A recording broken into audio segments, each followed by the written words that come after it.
غالباً جب وہ انٹرویو دے رہے تھے تب بھی وہ آزاد ہی ہوں گے، ورنہ وہ اگر ایک بندہ کورٹس کو مطلوب ہو، وہ پولیس کو مطلوب ہو اور وہ مجھے انٹرویو دے دے تو پھر تو کوئی ریزن نہیں بنتا نا کہ وہ اس کے بعد بھی وہ کسٹڈی میں کسی کی رہے، کسی کی بھی کسٹڈی ہو. تو by the very steep that he has taken کہ وہ انٹرویو دے رہے ہیں وہ آزاد ہے. تو وزیر داخلہ سندھ جو ہیں تو انہوں نے تو کچھ تجاوز ہی کیا نا، کیونکہ وہ تو سندھ کے وزیر داخلہ ہے نا. تو پنجاب میں کیا ہو رہا ہے تو انہیں کیا خبر ہوگی اس کی؟ نہیں، وہ کانٹیکس میں بات کرتے ہیں سندھ میں گرفتاریاں ہو رہی ہیں اور وہاں پہ ان کی گفتگو کا میرا نہیں خیال پولیس نے تو اس کو ڈینائی کیا. آئی تھنک پولیس کے پاس تو ان کی کوئی وہ یہ بتائیں، یہ عثمان ڈار صاحب آپ کی وہ قدیمی حویلی کیسے پہنچے، کون انہیں لایا، کیسے آپ نے انہیں ریسیو کیا؟ وہ گاڑی میں آئے تھے، غالباً ساتھ ڈرائیور تھا، اور ایسے ہی میں ریسیو کیا پرتپاک طریقے، جس طرح اگر آپ اور شامی صاحب میرے گھر تشریف لائیں. آپ کو ان سے گھر والا ماحول تھا، ہم نے کھانا کھایا، ہم نے چائے پی، اس طرح ہوا ہے. ٹھیک، یعنی آپ نے دیکھا وہ حشاش بشاش ہے سر. گویا ان کے اوپر کوئی پریشر نہیں ہے، کوئی زبردستی نہیں ہو رہی. شامی صاحب میں اس پوزیشن میں نہیں ہوں کہ یہ بتا سکوں کہ وہ پریشر میں تھے یا نہیں تھے. جو جواب انہوں نے دیے ہم اس کی بیس پہ ہی تجزیہ کر سکتے ہیں وہ پریشر میں تھے یا نہیں تھے. کیونکہ کاظم خان صاحب جو ہمارے ہیں سی پی این ای کے جی رہنما، انہوں نے تو کہا بھائی عثمان ڈار اور اسحاق ڈار دونوں میں یہ قدر مشترک ہے جی کہ بیانات انہوں نے ایک جیسے دیے ہیں. سر بات کسٹڈی یہ کہ یہ بیان تو انہوں نے دینا تھا. مطلب یہ انٹرویو انہوں نے ان کی خواہش پہ ہوا نا، یہ انٹرویو انہوں نے دینا تھا. مجھے نہ دیتے وہ آپ کو دے دیتے، آپ کو نہ دیتے ندیم ملک صاحب کو دے دیتے. یہ فیصلہ کر چکے تھے وہ، جب جی مجھے تو فیصلہ کر چکے تھے، ان کی چوائس تھی مجھے انٹرویو دینا. اب ڈار صاحب کی چوائس تھی، لیکن یہ فیصلہ وہ کر چکے تھے کہ انہیں سیاست چھوڑ دینی ہے. جی جی بالکل، اور پی ٹی آئی چھوڑ انہوں نے دینی یہی ہے، بتایا ہمیں، کیونکہ یہ پہلی محبت تھی نا پی ٹی آئی ان کی. جی وہ تو سیاست میں نہیں تھے، تھے، ان کے بڑے بھائی تھے. شامی صاحب یہ تو میں نے بھی وہی بات مجھے وہیں پتا چلا ہے کہ وہ پی ٹی آئی سے علیحدگی کا بھی اعلان انہوں نے جب کیا تو پتا چلا کہ وہ پی ٹی آئی سے علیحدہ ہو رہے ہیں. تو اور بھی کوئی لوگ آپ کے رابطے میں ہیں؟ مجھے تو اطلاع ہے کہ میرے رابطے میں تو یہ بھی نہیں تھے.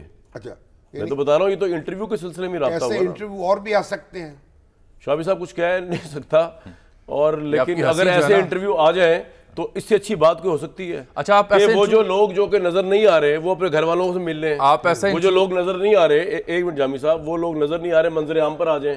اگر وہ کسی مشکل میں ہوں کہ مشکل ختم ہو جائے تو اس سے اچھی بات کوئی ہو سکتی ہے. ہمارے بھتیجے ہیں وہ حسان نیازی، ان کا بھی ایک انٹرویو کر لیں آپ. حسان نیازی صاحب اگر مجھ سے رابطہ کریں تو میں جہاں وہ کہیں گے میں دوڑ کے جاؤں گا انٹرویو کرنے، کیونکہ نیازی صاحب سے ہمارا بھی بڑا عقیدت کا رشتہ ہے. اگر شیخ رشید صاحب کریں؟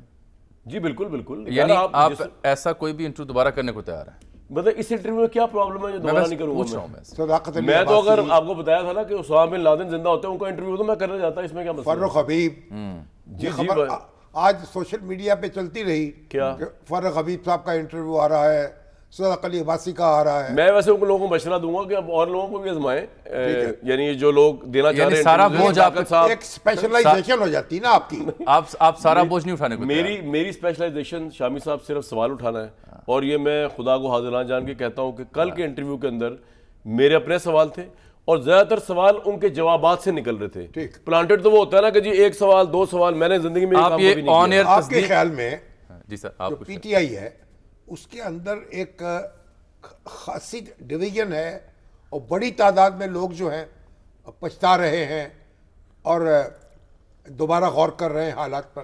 شامی صاحب میرا تجزیہ تو یہ ہے کہ اس ملک کے اندر جس نے ڈیل نہیں کی اس کو پھانسی ملی، اور جو باہر آ گیا وہ ڈیل کے تحت ہی آیا. اب وہ خواہ بے نظیر صاحبہ واپس آنا، نواز شریف صاحب پہلے آئے تھے، اب کا بھی یہی تاثر ہے.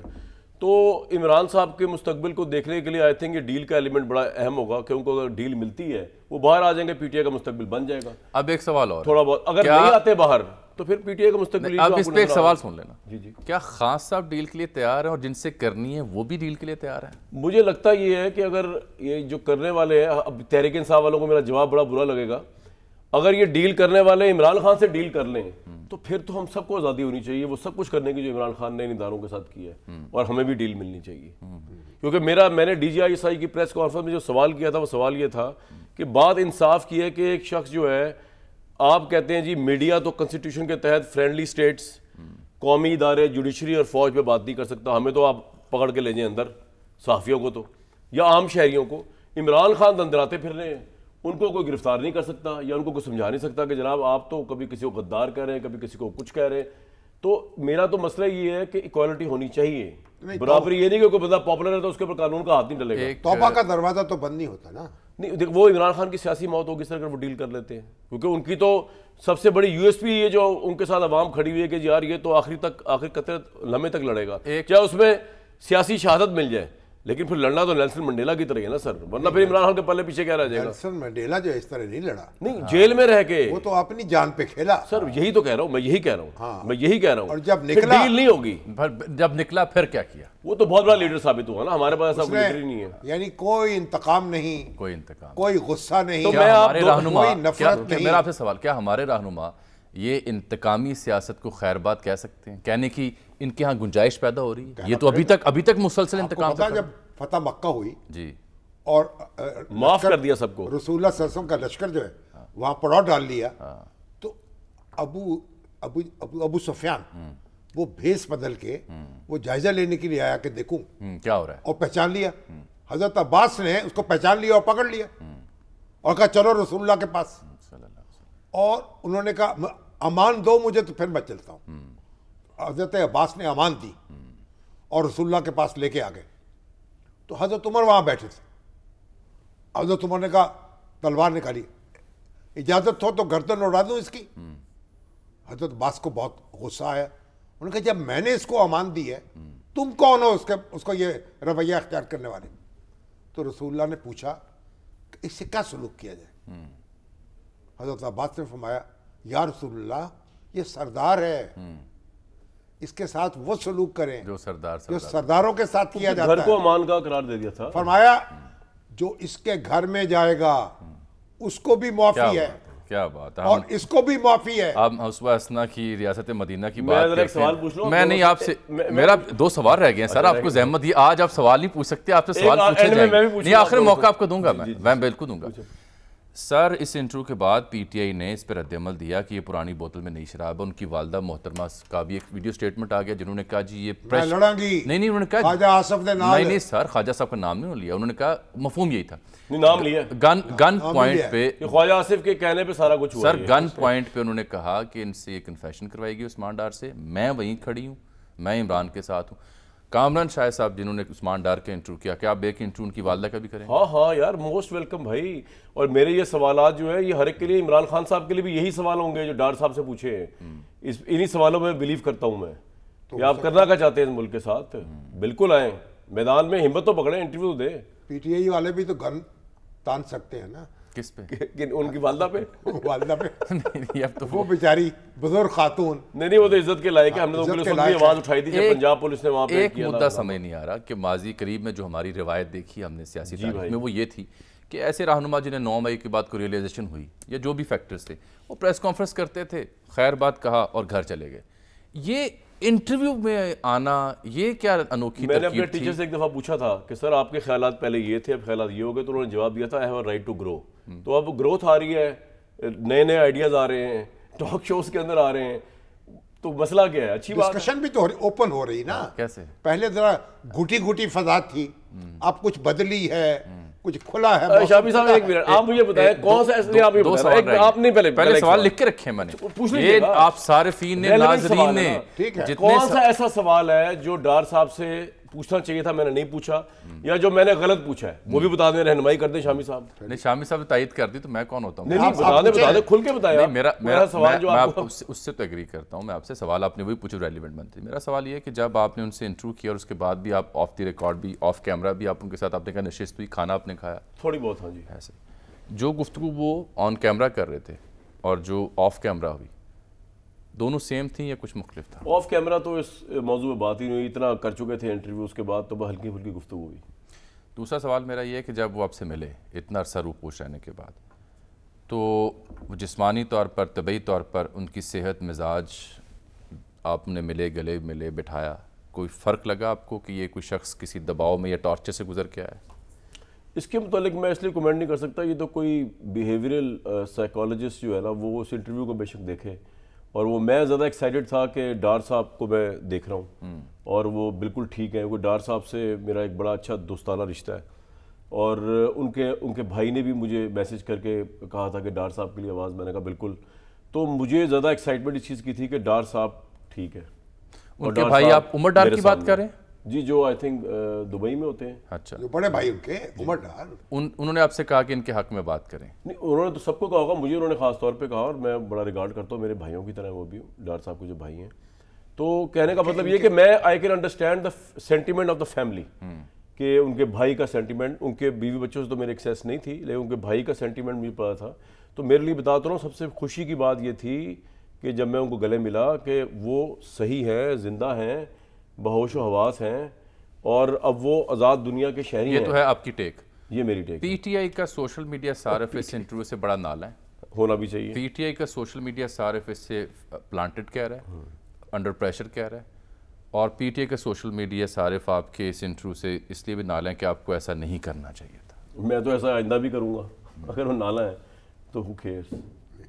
You don't care. نہیں, ان کو کیا ویلیو ہے یار.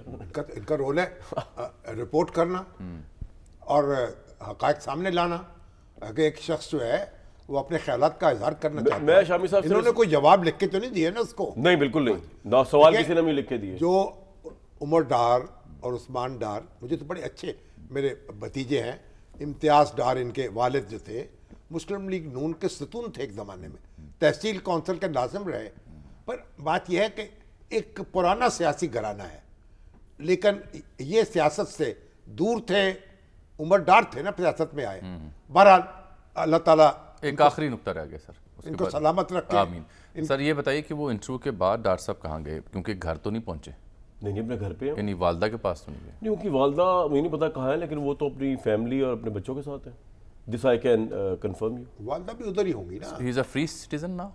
میں تو آپ کو بتا رہا ہوں کہ جب وہ میرے پاس تھے تو فری ہوں گے نا, اس کے بغیر کس طرح انٹرویو. یعنی اپنی امیڈیٹ فیملی, اہلیہ اور ان کے ساتھ ہیں وہ, یہ میں آپ کو کنفرم کر سکتا ہوں.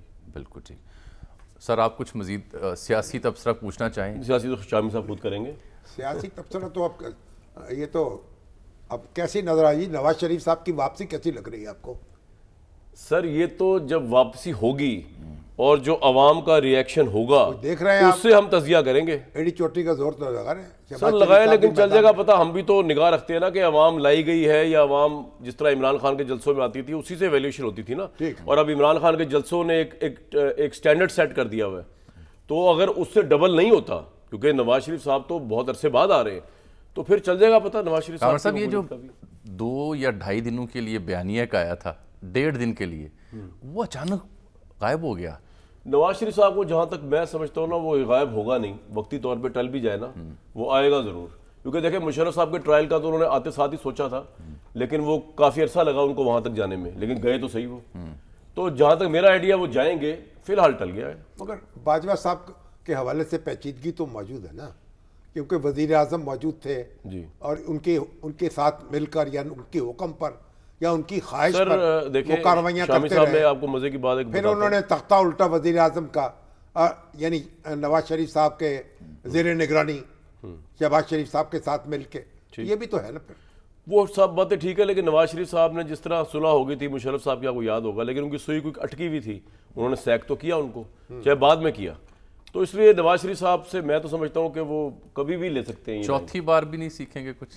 نہیں, پتہ نہیں, آپ اس کو سیکھنا کہتے ہیں, میں سمجھتا ہوں کہ اصولی موقف ہے. اچھا, وہ کہتے ہیں میں ڈکٹیشن نہیں لوں گا. مگر حاضر سروس جج جو ہیں جی, ان کا احتساب آپ کیسے کر سکتے ہیں؟ ریفرنس بھیج کے. نہیں, پرائم منسٹر ریفرنس بھیجے گا, جس طرح قاضی فائزہ صاحب کا ہوا تھا. تو پھر جوڈیشل کونسل میں ہوگا. ریفرنس کا کیا حشر ہوا سر؟ اپنی تو حجت تمام کرنی ہوتی کسی ہے. عدالت کے کسی جج کے کسی ججمنٹ کے خلاف ریفرنس نہیں دائر ہو سکتا. ہاں, ججمنٹ کے خلاف نہیں ہو سکتا. ججمنٹ کے خلاف نہیں ہو سکتا. ٹھیک, اس کے لیے تو بات نظر ثانی کی اپیل ہے, نواز شریف صاحب یا جانے اپیل کا حق مل جائے. انتخاب ہو رہے ہیں؟ ہاں جی, انشاءاللہ. اور نواز شریف صاحب آ رہے ہیں؟ آ رہے ہیں, تبھی پتہ چل گیا کہ انتخاب ہو رہے ہیں, ورنہ شاید انتخابات. اچھا, وہ آ رہے ہیں اس لیے آپ کو لگتا ہے آ رہے ہیں. تو آخر میں جاتے جاتے کب تک نیا انٹرویو کر رہے ہیں آپ؟ یار جب میں تو آپ کے پروگرام کے پلیٹ فارم سے کہہ رہا ہوں, جس نے مجھ سے انٹرویو کروانا ہے کروا لیں, میں تو موسٹ ویلکم, حاضر ہے. انٹرویو اسی کام کے لیے اس دنیا میں آئے ہیں کہ سوال پوچھنے ہیں. پانڈے کلی کرا لاؤ. یہ تو کسی کی فلم کا گانا ہے. سر آپ کا بہت شکریہ. آپ بھی بہت شکریہ. تشریف لائے. ہمیں آپ پر فخر ہے سر، بہت شکریہ، مجھے بھی۔ ایک بریک ہم یہاں لے لیتے ہیں۔ کامران صاحب کا شکریہ، انہوں نے اپنے پروگرام کے لیے بھی جانا ہے، بہت شکریہ۔ ایک بریک کے بعد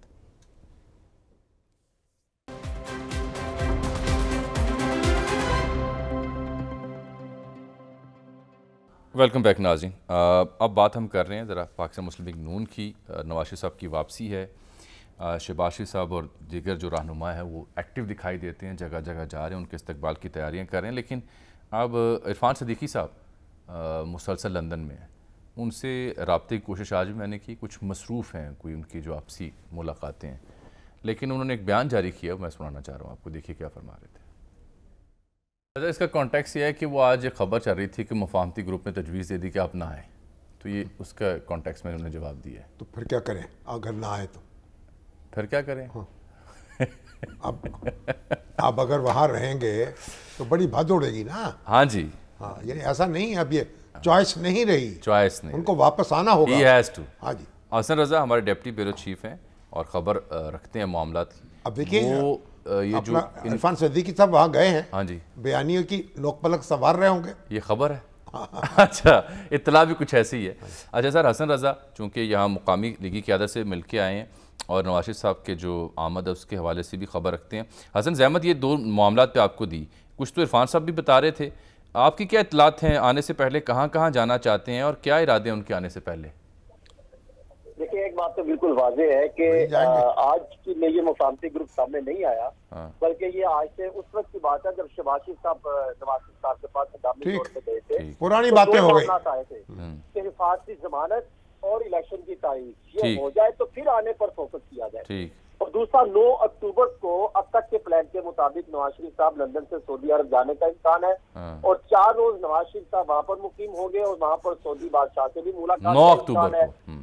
9 اکتوبر کو ان کا جو ہے وہ وطن واپسی کے حوالے سے ابتدا ہو جائے گی، اور مسلم لیگ نون کے ہم جو ہے تو یہ بتا رہے ہیں کہ نواز شریف صاحب یہاں سے 14 اکتوبر کو دبئی روانہ ہوں گے سعودی عرب سے، اور 15 اکتوبر کو نواز شریف صاحب چائنا جا سکتے ہیں اور پھر وہاں پر ایک عام شخصیات سے ملاقات ہے، اور 17 اکتوبر کو دبئی پہنچے گے اور 18 اکتوبر کو واپس جو ہے وہ دبئی میں ایک اہم ترین شخصیات سیاسی جو متحدہ عرب امارات کے لوگ ہیں، اور پھر 21 اکتوبر کو دبئی سے وطن واپسی ہوگی، اور یہ عام فلائٹ ہوگی، کوئی اس میں کوئی چارٹر فلائٹ یا کوئی وی آئی پی فلائٹ نہیں ہوگی، یہ عام کارکنوں اور رہنماؤں کے درمیان میں ہوں گے، اور وہاں سے جو آئیں گے بھرپور طریقے سے تیاری کی جا رہی ہے، اور یہ پلان اب تک ہے، اس میں کوئی ترمیم ہو سکتی ہے، لیکن جامی صاحب آپ کو بھی اندازہ ہے کہ اس وقت جو بھی ہم بات کر رہے ہیں تو کتنی اہم ترین ملاقات جاری ہے، کتنی اہم ترین شخصیت سے ملاقات جاری ہے۔ جی، وہ میں اشارے میں میں نے ذکر کیا تھا، جو خبر مجھ تک پہنچی، لندن میں اس وقت عرفان صدیقی صاحب ہوں یا نواز شریف صاحب ہوں، ان کے ساتھ ایک اہم شخصیت کی ملاقات جس کا تعلق یار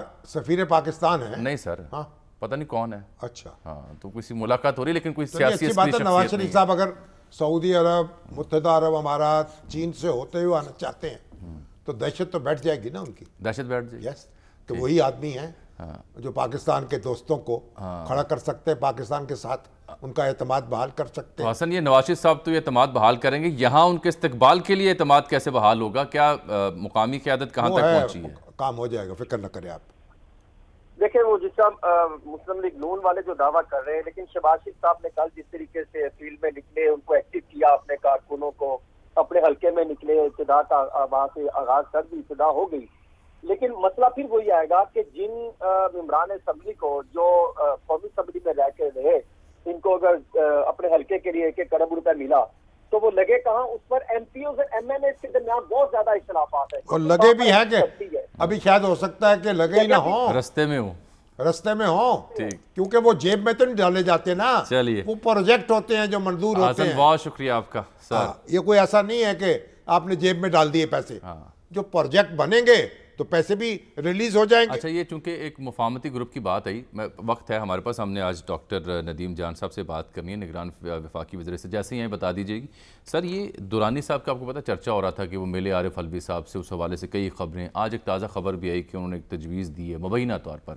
کہ اگر عارف الوی صاحب جو ہیں وہ سنبھال لیں چیئرمین پی ٹی آئی کی قیادت ذمہ داری اور خان صاحب دستبردار ہو جائیں تو معاملہ فہمی ہو سکتا ہے. میرا کہ شاید ان کی یہ بات ہی پہلے اڑ کے پہنچ گئی ہے ہاں کہ علیمہ بی بی نے کہا کہ جناب وہ تو غیر مطمئن ہے ان سے, غیر مطمئن وہ دست شفقت رکھنے کو تیار نہیں. میں یہی عرض کر رہا تھا کہ یہ اس خبر میں کچھ صداقت محسوس نہیں ہوتی, نہ اس کی تصدیق ہو رہی ہے. دورانی صاحب یہ سے بات خواہش ہو کریں گے. سکتی ہے لیکن ایسی کوئی بات نہیں. آپ کچھ کہہ رہے ہیں. ایک لاہور کا ایک اہم مسئلہ ہے سر, بیان کیجیے. ہمارے ایک نہیں, انگنت ہے.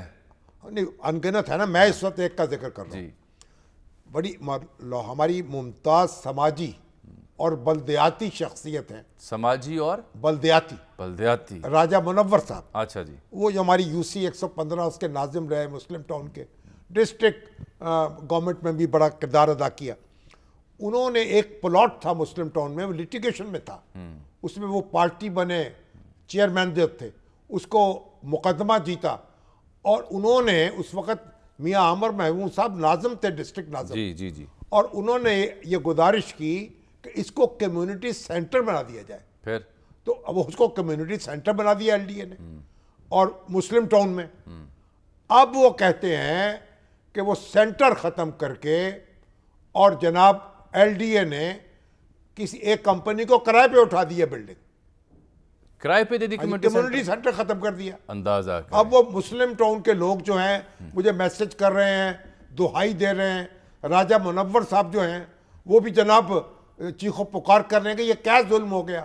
اور وہ علی رنداوا صاحب جو کمشنر ہیں اور ایکٹنگ DG بھی ہیں, وہ تو ٹیلی فون پہ ملے, ان سے پوچھتے بھئی آپ کمشنر صاحب اور نگران وزیر اعلیٰ صاحب کوئی تو دیکھیں نا ان چیزوں کو, لوگوں کے ساتھ یہ سلوک تو نہ کریں کہ ان کو جینے نہ دیں, ان کو ملنے نہ دیں, اور یہاں کرائے پہ بلڈنگیں چڑھا دیں. یہ تو زیادتی ہے. کمیونٹی کا حق جو ہے سینٹر کمیونٹی کے لیے, اور اسے تسلیم کریں. اس کو کیسے آپ اس کا غصب کر سکتے ہیں اس جگہ کو. ایسا ہی. اچھا سر, یہ مدعا ہو گیا. ایک اور معاملہ رہتا ہے بڑا اہم میرے لیے, وہ خبر ہے کیونکہ اس کی پیشن گوئی بھی شامی صاحب نے پروگرام میں کی تھی. تجزیاتی حص کی بنیاد پر میں کہہ رہا ہوں کہ جب 15 ستمبر کو نیب ترامیم قلعدم قرار دیں اس وقت کے چیف جسٹس بندیال صاحب کی سربراہی میں بینچ نے, تو اس کے بعد پرانی نیب بحال ہو گئی. تو جیسے تیزیاں نیب کی آئیں تو اسے تاثر ملا کہ نہیں جی لگتا ہے صف اول کی قیادت جو ہے نا اس کو اب دوبارہ طلب کرنا ہے. اب یہ سرکار نے فیصلہ کر لیا ہے کہ اس فیصلے کے خلاف نظر ثانی کی درخواست دائر ہوگی. سمجھنا میں یہ چاہ رہا ہوں کہ اس کا مفہوم کیا, پیغام کیا, اس سے کیا اخذ کیا جائے. یہ کیا ایک خبر ہے؟ میں نے اس وقت بھی یہ کہا تھا یہ ایک کمزور فیصلہ ہے, کیونکہ چیف جسٹس ریٹائر ہو رہے ہیں. جسٹس منصور علی شاہ صاحب وہاں موجود ہیں, انہوں نے اس فیصلے سے اختلاف کیا تھا. جسٹس اعجاز الحسن صاحب نے اس سے اتفاق کیا تھا. تو اب تو 2 جج باقی رہ گئے نا, اور ایک کی رائے ایک ہے, دوسرے کی دوسری ہے. ایک کہتا ہے کہ ہم اسے نہیں کھول سکتے, پارلیمنٹ پہ کام میں مداخلت نہیں کر سکتے, یہ ایک ناقابل سماعت ہے. دوسرا کہہ رہا قابل سماعت ہے. تو اب نیا بینچ بنے گا, اور ہو سکتا ہے لارجر بینچ بن جائے, ہو سکتا ہے فل کورٹ بن جائے. دیکھیے یہ جو نیب ہے, نیب سے لوگ تنگ تھے, انتظامیہ تنگ تھی, افسر تنگ تھے, سیاستدان تنگ تھے. اب اس کو آپ اس سے اختیارات پھر سارے کے سارے بحال کر دیں. ہوگا کہ ریویو کے بعد کیا بینچ بنتا ہے. اچھا جی, ڈاکٹر ندیم جان صاحب نے ہمارے ساتھ آ گئے, نگران وفاقی وزیر صحت. السلام علیکم جناب. پولیو کا ایک اور کیس رپورٹ ہوا, ڈاکٹر صاحب بھی وہاں گئے ہوئے تھے. ٹھیک سر, یہ ہم جب بھی پولیو مہم آتی ہے اس پروگرام میں ہم بار بار اس پہ گفتگو کرتے ہیں, آگاہی کے لیے بھی اور یقین دہانی کے لیے بھی کہ پولیو سے پاک ہی پاکستان ہمارا مشن ہونا چاہیے. پھر کیس برآمد آ جاتا ہے تو کیا وجہ بنتی ہے کہ ہم اس سے چھٹکارا نہیں حاصل کر پا رہے؟ بہت شکریہ جامی صاحب. اصل میں اس پروگرام نے مختلف فیزز لیے, مختلف ٹائم پہ اس کے مختلف چیلنجز رہے ہیں. کبھی ٹیبوز, کبھی ریچ کا مسئلہ, ایکسیس کا مسئلہ, کبھی وہ مس پرسیپشن کا مسئلہ. لیکن ابھی خوشی کی بات یہ ہے جو کہ ہمارے لیے انکریجنگ ہے کہ جو وائرس سرکولیشن ہے یہ لوکلائزڈ ہے. یہ سدرن KP کے کچھ علاقوں میں سرکولیٹ کر رہا ہے, دوسری جگہوں سے اس کی انسانوں میں بچوں میں اس کی کوئی سرکولیشن رپورٹ نہیں ہوئی. اور تینوں کیسز ایک ہی جگہ سے ہیں, ایک ہی UC سے ہیں. اور مین ریزن ہے یہ ریفیوزل کیسز ہے, یعنی ان کے پیرنٹس نے ان کو ویکسین نہیں پلائی. جو ان کی مسکنسیپشنز ہے, یا ایک دوسرا فینامنا ابھی آیا ہے کہ فیک فنگر مارکنگ. یہ ہنگو کا علاقہ ہے جی, یہ بنو کا علاقہ ہے بنو، جی، بالکل بنو، بنو کا، اچھا۔ بنو کا، اور تینوں کیسز ایک جگہ سے ہے، مطلب ریڈیس آف 10-15 کلومیٹر ہے. تو یہ تو ایک انکریجنگ بات بھی ہے ہمارے لیے کہ ہم پہنچ چکے ہیں اور اس کو ہم توڑ رہے ہیں. تو اسی کے لیے ہم نے ایک لوکلائز اسٹریٹجی بنائی ہے جو کہ انٹیگریٹڈ مینر میں ہم اس کو امپلیمنٹ کر رہے ہیں. اس میں نہ صرف ہم پولیو کے ڈراپس پلا رہے ہیں بلکہ روٹین کی جو ٹیکے ہیں امیونائزیشن کے وہ بھی بچوں کو دے رہے ہیں. اس کے ساتھ ساتھ ہم ان کی غذائی صلاحیت بڑھانے کے لیے نیوٹریشن کی بھی پیکٹس دے رہے ہیں، ہیلتھ ہائیجین کے کٹس بھی دے رہے ہیں، ایجوکیشن بھی دے رہے ہیں، بچے کی صحت بھی. تو ایک انٹیگریٹڈ پیکج اب ہم نے اسی جگہوں پہ اڈاپٹ کیا ہے جس کو ہم امپلیمنٹ کر رہے ہیں، اور ہم انشاءاللہ دسمبر تک 3 روڈز ادھر کریں گے. ہم نے ایک دوسری اسٹریٹجی بنائی ہے جو کہ ہم نے ابھی امپلیمنٹ کی ہے کہ best brands for the worst places. پہلے یہ تھا کہ پروگرام کی جو ٹاپ برینڈز تھے وہ اسلام آباد اور پشاور اور اس میں بیٹھتے تھے. ابھی جو ٹاپ برینڈز ہیں ہم نے ان کو ریلوکیٹ کیا ہے بنو میں. تو آپریشنل ہب ہم نے بنایا ہوا ہے بنو میں، اور وہ ادھر ہی پروگرام کو امپلیمنٹ بھی کرا رہے ہیں اور اس کو مانیٹر بھی کرا رہے ہیں، اسٹریٹجیز بھی، اور وہ وقتاً فوقتاً اس میں مختلف. ڈاکٹر صاحب یہ جن میں تشخیص ہوئی ہے وائرس کی، پھر وہ تو ان کا تو علاج نہیں ہو سکتا، یا ہو سکتا ہے ابھی ایسی کوئی اسٹیج یہ ہے؟ ایک بہت بڑا المیہ ہے شامی صاحب، یہ بہت بڑا المیہ ہے کہ یہ والدین جو ان خاص علاقوں میں ہیں سمجھ نہیں رہے کہ جب یہ مرض اپنے بچوں سے مستقبل سے کھیل رہے ہیں، مستقبل سے بچوں کی مستقبل تاریک ہو جاتے ہیں. اس کا علاج کوئی نہیں دریافت ہوا، اور یہ بچہ ساری عمر پاس رہتا ہے اور وہ کھیلنے کودنے اور وہ تعلیم حاصل کرنے پر اگر بچی ہے تو اور بھی اسٹگما آ جاتا ہے. تو یہ ایک بہت بڑا سوشو ڈیولپمنٹل فینامنا ہے، نہ صرف ہیلتھ کا ہے بلکہ یہ پورا ایک سوسائٹل پرابلم بن رہا ہے، کیونکہ یہ ریزسٹنس اگر خدا نہ خواستہ ہم توڑ نہ سکیں، جس کے لیے ہم بالکل کوشش کر رہے ہیں، شب و روز خدا ان کوشش لوگوں کر کی رہے ہیں. آنکھیں کھولے، ان کو دیکھنے کی توفیق دے، اپنے بچوں کو محفوظ بنائیں، لیکن اب پوری انہیں دنیا قطرے پلائیں. پوری دنیا پولیو فری ہو چکی ہے. اندازہ لگائیں ہمارے ہاں یہ جن بدقسمتی بچوں میں وائرس کی تشخیص ساری ہو گئی، زندگی کے لیے وہ تو گئے کام سے، گئے کام سے، اور ذمہ دار والدین ہیں. اور والدین بھی روتے رہیں گے ساری عمر. چلیے جی، بہت شکریہ ڈاکٹر صاحب آپ کا. ناظرین یہاں پروگرام میں ایک بریک.